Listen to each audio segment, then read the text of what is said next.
Então vamos lá? Bom, esse vídeo aqui vai ser maravilhoso porque o pessoal tá me pedindo muito isso aqui. Raul, por que a gasolina está tão cara e como que eu posso ganhar dinheiro com isso? É possível? É o que eu vou tentar responder para você aqui de maneira muito resumida. Antes de mais nada, é importante você se lembrar que aqui eu não vou entrar em fatores políticos, eu não quero montar uma discussão aqui, eu não quero começar aquela treta de nós versus eles e tarará. Eu vou falar aqui de fatos. E esses fatos são baseados em dados objetivos. Eu não vou aqui entrar no mérito de política econômica de ninguém. Eu vou simplesmente falar o que aconteceu para você entender e aí você toma suas próprias decisões. Não me interessa de que forma você acredita que esse problema deveria ser resolvido. Eu vou até falar como que eu acho que talvez pudesse ser resolvido. Sardinha Raiz, já deixou o like na confiança antes mesmo do vídeo começar? Se você não é um Sardinha Raiz ainda, não precisa deixar o like. Nunca me viu na vida, fala, pô, ficar dando like pra esse cara de graça. Se o vídeo te ajudar de alguma forma, se te acrescentar uma informação que você não tinha, aí sim você me deixa o like, tá bom?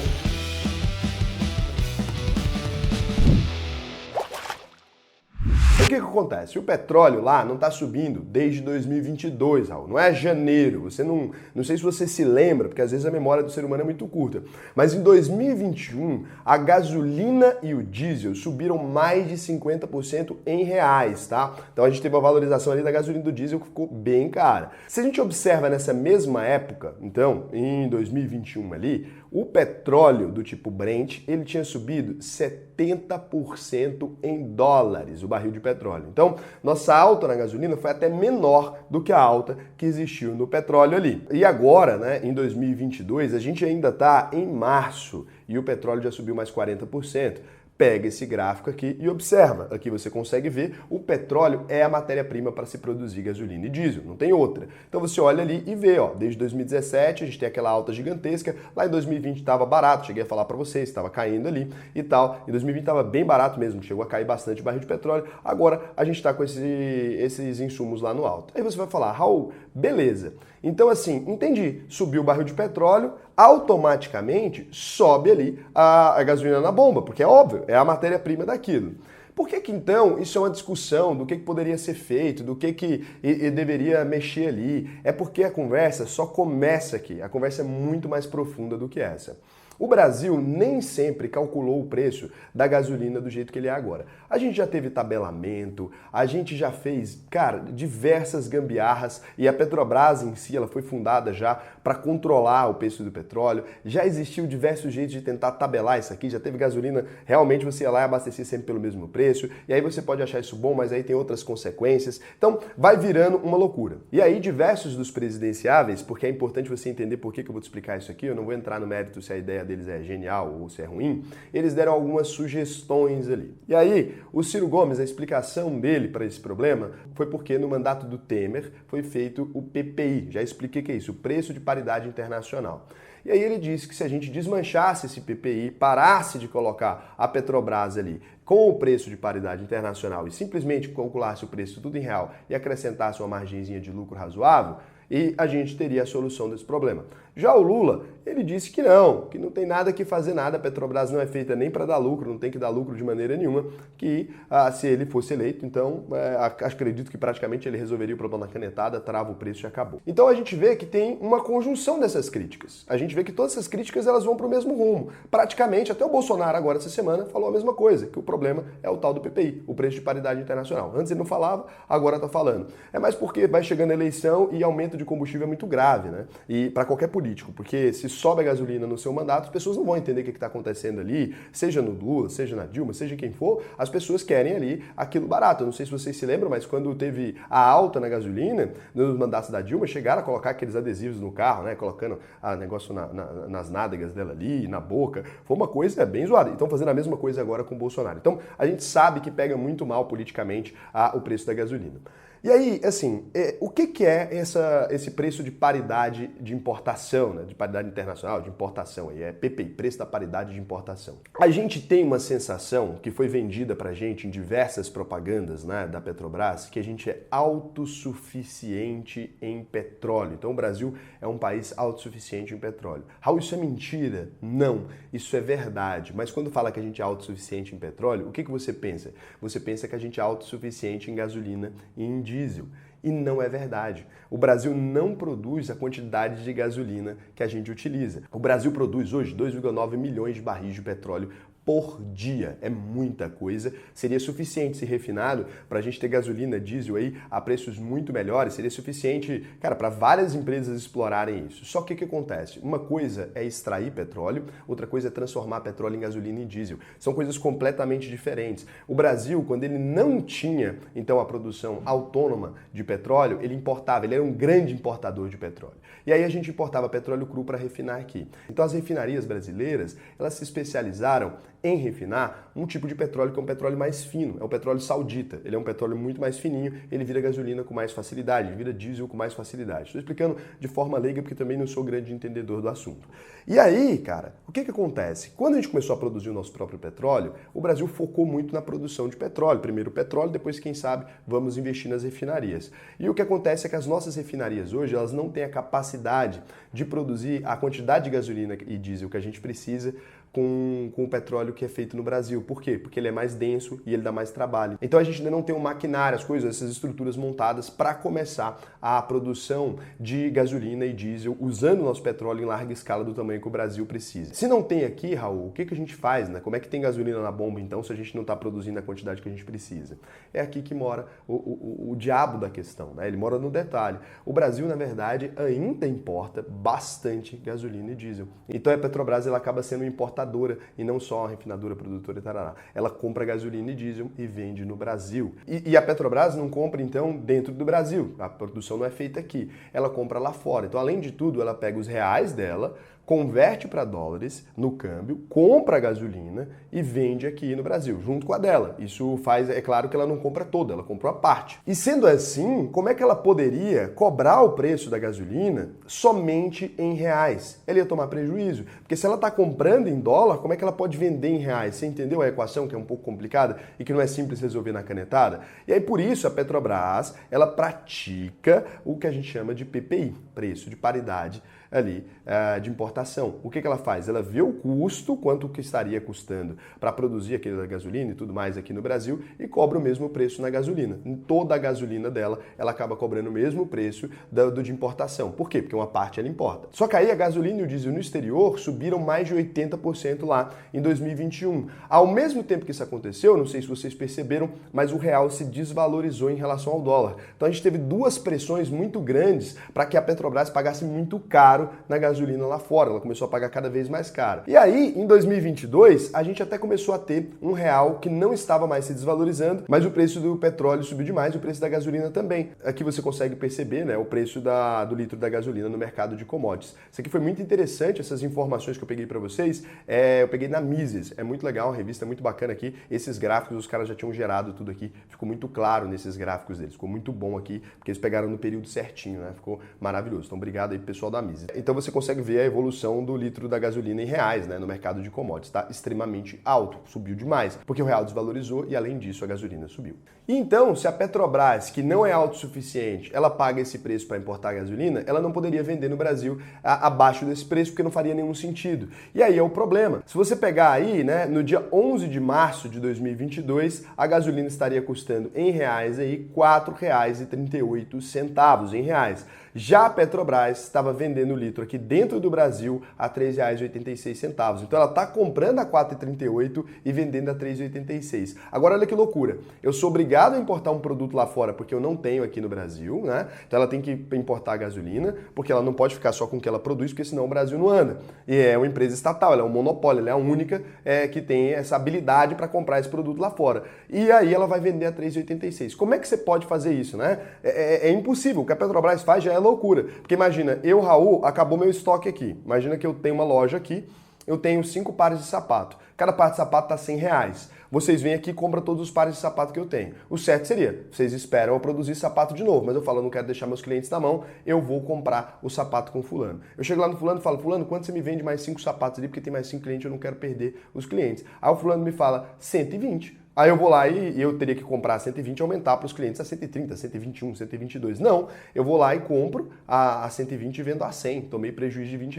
A Petrobras faz praticamente isso. Então, na verdade, a Petrobras já está subsidiando parte do preço da gasolina ali, né? Raul, por que ela não faz subsidiar mais ainda, já que ela ainda está tendo lucro? É aqui que fica o ponto. Além disso, a Petrobras ela não consegue importar sozinha a quantidade de gasolina que o Brasil consome. O problema é muito maior que esse. E a gente tem os importadores livres. Se a Petrobras abaixar o preço demais, esses importadores, eles quebram. Por quê? Porque eles têm que comprar lá fora, tá mantendo aqui o preço da gasolina e já competindo com a Petrobras, que tá dando uma segurada. Se ela jogar esse preço mais para baixo ainda, você pode pensar que para você vai ser uma alegria, porque você vai pagar o preço mais barato. Só que esse cara, ele vai começar, ele não consegue tomar além de prejuízo. Então esses caras quebrariam. Se esses caras quebram, a gente não tem gasolina, porque a Petrobras não consegue atender sozinha a demanda interna. Para a gente ter esse abastecimento, todo posto que você vai ter gasolina em qualquer lugar, isso significa que tem muito importador também trazendo gasolina aqui para o Brasil. Você entendeu a mecânica agora? É tudo muito complicado. E o que resolveria isso, né? Mais refinarias no Brasil. É isso que você está pensando. Hoje, das 17 refinarias que a gente tem no Brasil, 13 delas são da Petrobras. Existem essas refinarias, essas outras 4 refinarias que não são da Petrobras, mas elas não produzem muito, porque hoje 98% do petróleo refinado no Brasil, ele é da Petrobras. É lógico que não ia acontecer do dia para a noite, né? Porque as pessoas falam, Raul, mas já caiu o monopólio legal ali das refinarias e tal. Sim, gente, só que a gente teve décadas disso aí, né? Desde o Getúlio Vargas, a gente tem décadas de monopólio ali. É óbvio que a coisa não vai acontecer do dia para a noite, precisa de tempo para as empresas começarem a produzir suas refinarias, criar as refinarias, começarem a refinar petróleo. E aqui vem outra consequência. Se você pegar na canetada agora e definir o preço dessa gasolina, quanto que ela deve custar, você concorda que essas empresas, a gente não sabe quanto custo elas têm para produzir essa gasolina, e elas são menores que a Petrobras. Você concorda que se a gente simplesmente definir o preço na canetada, essas empresas podem quebrar, essas refinarias ali, porque a gente não sabe quanto que esse cara está tendo de custo, se ele é obrigado a vender num preço específico porque a gente travou, acabou. E outra coisa que pode acontecer é, se você tem uma canetada dessa, você montaria uma refinaria num país que você não pode decidir o preço do seu produto? É meio complicado. Eu vou montar uma loja, mas quem define o preço do meu produto é o país. Então, é difícil. Então, a maioria das empresas provavelmente não viriam para o Brasil. Então, dependendo da forma como a gente mexer nesse esquema agora, a gente pode interromper completamente a autossuficiência do Brasil, comprometer isso para o futuro na relação do petróleo ali e ficar completamente refém mesmo da Petrobras e não de nenhuma outra empresa, né? Que talvez seja o que boa parte dos políticos querem fazer ali, é realmente a gente ser dependente, a gente nunca ter uma outra empresa que possa produzir petróleo, possa refinar petróleo e tudo mais no Brasil. E assim, Raul, tem alguma referência na história de outra coisa que a gente já fez? Porque muita gente fala disso, né? No governo Dilma, por exemplo, não tinha esse PPI. E como que foi? Não era melhor? A gasolina não era mais barata? Aí agora é uma avaliação sua. No governo Dilma, de fato, a gente não tinha o preço de paridade internacional. A Dilma obrigou a Petrobras a vender gasolina e diesel abaixo do preço ali da importação deles. Então, a Petrobras queimava o patrimônio dela ali para manter aquela política. A empresa pagava para vender gasolina. Era basicamente isso que acontecia. E claro que a Petrobras só podia fazer isso, né? Podia se endividar nesse tipo de nível e tomar prejuízo porque é uma empresa estatal, né? Se fosse uma empresa privada, ela quebraria fazendo essa ideia.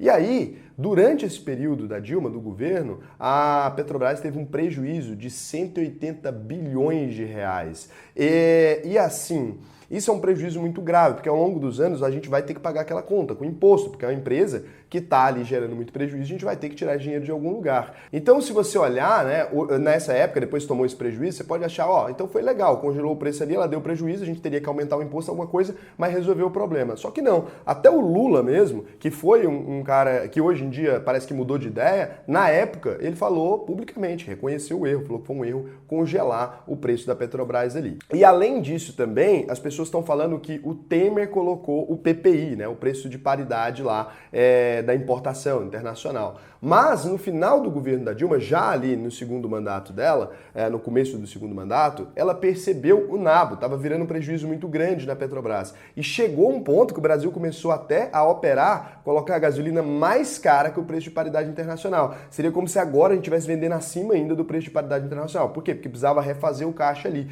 Então isso foi feito, isso foi inclusive uma das coisas que minou a popularidade da Dilma até culminar naqueles problemas que a gente foi tendo do protesto. Foi uma das coisas que somou o fator para que ela tomasse o impeachment depois. Então, ela também aplicou e aí o Temer só oficializa ali o PPI, que inclusive na data que ele oficializa, estava ali acima ainda do preço de paridade internacional, no mandato da própria Dilma, e aí até abaixa um pouquinho na bomba. Não sei se você consegue se lembrar ali, mas se você analisar ali, você vai ver que teve uma pequenininha baixa no começo, na hora que ele travou o preço de paridade internacional. Não foi um aumento gigantesco, né? Não foi uma coisa que todo mundo reclamou.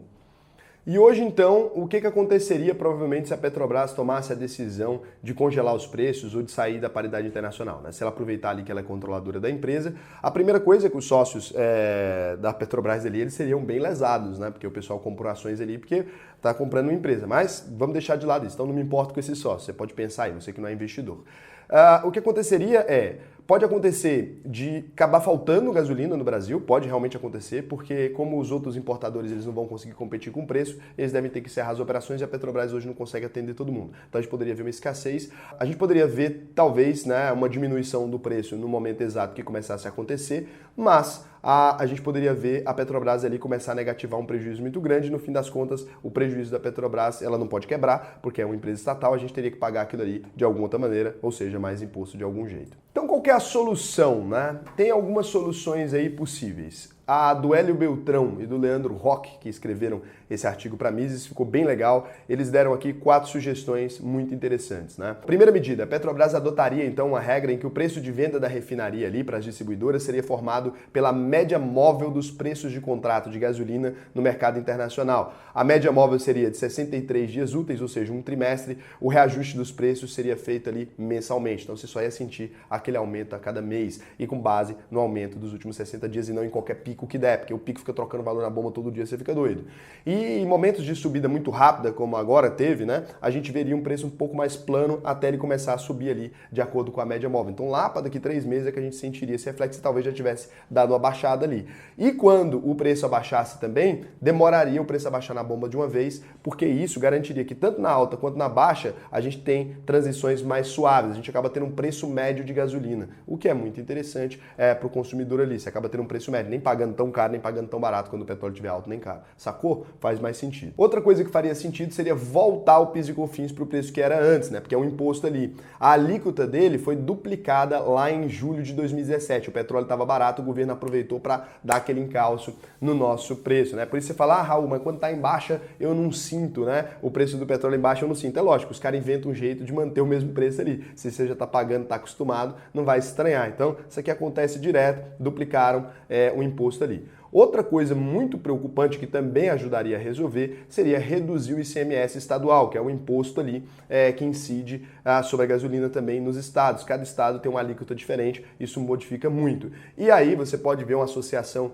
muito terrível aí, vou colocar aqui 2 prints para vocês, olha só. Durante o aumento da gasolina você vê tanto o Caiado, que é governador do meu estado, aqui de Goiás, quanto o Dória, que é governador de São Paulo, aumentando o salário dos servidores. Por quê? Porque a arrecadação vai nas estrelas, porque o ICMS ele é um percentual em cima do preço da gasolina, então acaba que eles estão com o caixa cheio na hora que a gente está se ferrando. Uma coisa que eles poderiam fazer seria abaixar esse imposto, porque eles sabem que estão ganhando mais, né? E depois poderia aumentar de novo quando a gasolina baixar de preço. Mas os caras não têm o mínimo de bom senso, aproveita isso para fazer politicagem. Estou falando para todos, não foi só o Dória, não foi só o Caiado, tá bom? Foi todos os políticos. Pode procurar o nome do político do seu estado, o governador do seu estado, mais aumento do salário dos servidores. Provavelmente todos eles agora é o momento porque está em ano de eleição, o cara precisa de popularidade, ele está vendo que tem um dinheiro ali que ninguém estava esperando, ele começa a torrar o dinheiro, né? Por fim, aí a quarta ideia, né, seria a ideia que o Paulo Guedes já teve mesmo, deixar ali um fundo de estabilização, pega todos os dividendos da Petrobras ali, coloca num fundo de estabilização e na hora que tiver mais alta ali, utiliza esse dinheiro ali para realmente colocar a gasolina um pouco mais baixa, você vai estar usando ali um dinheiro que não é feito de impostos, né? Um dinheiro realmente do lucro da Petrobras. Seria ótimo também, porque as pessoas parariam de reclamar de quando a Petrobras está dando lucro. Agora, Raul, beleza, entendi o que causou, entendi a alta, aí cada um com a sua interpretação, fui totalmente, juro para vocês, tentei ser o mais isentão aí possível nesse aspecto, não quis deixar a informação na sua cabeça, cada um decide ali, é óbvio que eu tenho um lado, todo mundo tem, eu sou liberal, quanto menos Estado para mim melhor, para mim tinha que ser privatizado, mas isso é minha opinião, cada um tem a sua e você pode ter a sua também livremente. Agora, dá para ganhar dinheiro com isso aqui? Dá para ganhar dinheiro com a alta da gasolina? Bom, a real vamos ver se dá? Então a gente tem 2 empresas aqui de petróleo que são as principais empresas que a gente vê no dia a dia. A gente tem a Petrobras, que é um estatal, lembrando, controlada pelo Estado, tem todos esses riscos que você está vendo aí, tem um risco de agorinha interferirem completamente na vida dela, agorinha pegarem e falar assim, pô, quem é acionista da Petrobras se fudeu porque agora a gente vai fazer a empresa dar prejuízo, então dependendo do político que seja eleito, isso muda sempre, mas a Petrobras, ela de fato está bem lucrativa nesses tempos agora, ela distribuiu aqui 18,82%, né, do yield dela aí, bizarro o yield dela, e ela teve uma valorização muito grande recentemente. Então olha só, você consegue ver que nos últimos 5 anos aí, ela está no maior preço histórico dela, né? Desde que colocou a paridade internacional, a Petrobras começou a ter uma altazinha, né? Desde que ela começou, desde o governo Temer aí, ela estava lá na baixa absoluta, 3,25 que ela estava custando, foi subindo aí, você consegue ver até atingir esse preço aí dela agora. Lembrando, Estado controlador. Então, tá a R$30 aí na última cotação dela. É uma empresa boa, Raul? Cara, quando você observa os números da Petrobras, na maioria do tempo, ali, a Petrobras acaba sendo utilizada muito para politicagem, acaba sendo utilizada muito para poder realmente ali ganhar voto e com isso a Petrobras faz negócios meio estranhos, né? A Petrobras tem administradores também por vezes meio estranhos, ela já foi palco de muita corrupção, mas tem aquela coisa, e aqui eu vou falar uma coisa agora, né? A Petrobras está negociada aí por um valor patrimonial, né? De um real aí, o preço por valor patrimonial é exatamente o patrimônio que ela tem, e ela é uma empresa que, como é que se diz? É inquebrável.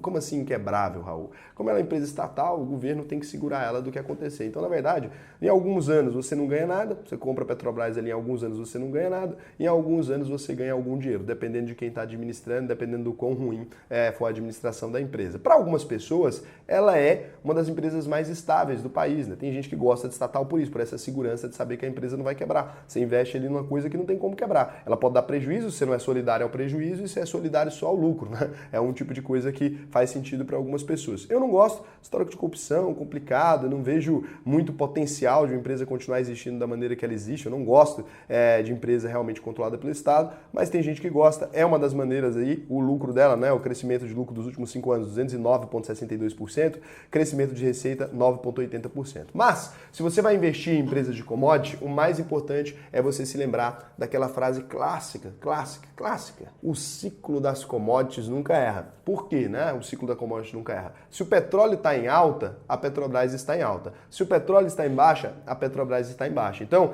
não é legal. E aí, assim, isso é uma das exceções que eu diria para a minha filosofia, porque eu olho muito mais para os fundamentos do que olho para preço. Só que quando a gente fala de commodity, não tem como ignorar esse fato. Se você não prestar atenção no ciclo das commodities, você se lasca. Então, não invista se a commodity está no preço mais alto dela, porque você investe agora, daqui 2, 3 semanas, esse negócio pode cair, ou daqui 1 mês, 2 meses. Espera, se você quiser investir em Petrobras, espera. Quando a situação estiver horrível, quando a empresa estiver tomando prejuízo, quando o petróleo estiver na baixa, a cotação vai estar lá embaixo, você faz grandes investimentos, né? É a exceção aqui, você vai aproveitar para aumentar o percentual nela. Bom, se você usa o diagrama do Cerrado, né? Se você é aluno da UVP, você já vai saber a hora certa, porque o preço vai cair, você tem uma nota dela ali, então ela vai acabar pedindo para você aportes no momento certo, e na hora que tiver assim, ó, otimista desse jeito aqui, vai pedir para você parar de aportar, né? E aqui a gente tem a Prio 3, é uma empresa mais eficiente que a Petrobras em algumas coisas, principalmente extração, alguma coisa, não é uma empresa que faz distribuição recorrente de dividendos. Ela tem aqui os indicadores dela, também está com crescimento de receita, mesma coisa vale para a commodity, pode avaliar ela. É uma empresa privada, uma empresa bem menor ali, é uma empresa que as pessoas gostam bastante e faz sentido. Então,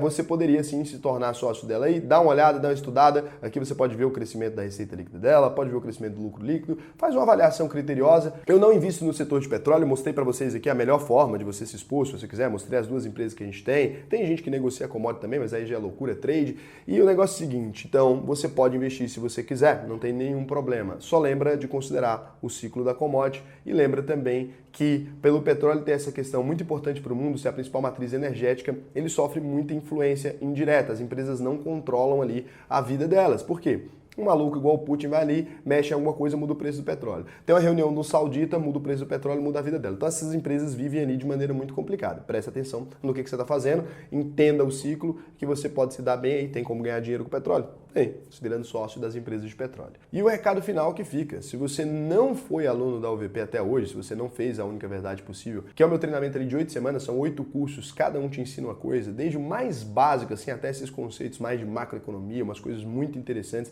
a gente aborda tudo isso na UVP, você pode sim fazer a UVP.com.br. devolver.com.br, preenche o questionário e vem para cá que eu vou te ensinar. E detalhe, as aulas ao vivo comigo mesmo, vai tirar dúvida, vai entrar na câmerazinha, nós dois ali, ó. Tem uma galera vendo, mas nós dois ali você tira suas dúvidas sobre o custo daquilo. É por isso que a gente tem hoje uma das melhores avaliações do Brasil. Se você não aprender a investir, eu devolvo 100% do seu dinheiro. E é autodeclaratório, você vai lá e fala, não aprendi. Então, se você não gostasse do curso, teoricamente, eu estaria falido. E aqui estamos, né? Porque exatamente a gente acredita na qualidade disso. Não vou ficar te enchendo o saco, você sabe que eu sou sincero. É isso, vale muito a pena. Um beijão pra você, até o próximo vídeo.